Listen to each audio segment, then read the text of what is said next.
జీవితంలో ప్రతి ఒక్కడిని ఏదో ఒక కారణం వల్ల ఏదో ఒక భయం పీడిస్తూ ఉంటుంది. అది ఆంతరిక భయం కావచ్చు, బయట భయం కావచ్చు, శారీరక భయం కావచ్చు, అన్ని విధాలమైనటువంటి భయం. ఒక భయం, ఏదో ఒక భయం ఉంటుంది, ఎప్పటికీ ఉంటుంది. నాకు ఏ భయం లేదబ్బా, నేను నిర్భయంగా జీవిస్తున్నాను అనేవాడికి భయం ఉంది, చెప్పుకోడు. అర్థం కానటువంటి భాష అది, చెప్పుకోలేనటువంటి భాష భయం అనేటువంటిది. ఆ భయాన్ని దత్తస్వామి తొలగిస్తాడు.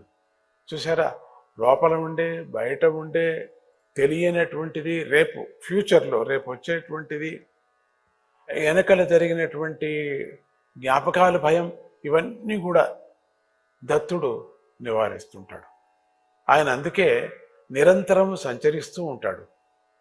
దత్తస్వామిని ఆరాధించటంతో, స్మరించటంతో వ్యక్తి బాగుపడతాడు, వ్యవస్థ బాగుపడుతుంది, సమాజం బాగుపడుతుంది, దేశం కూడా బాగుపడుతుంది కదా.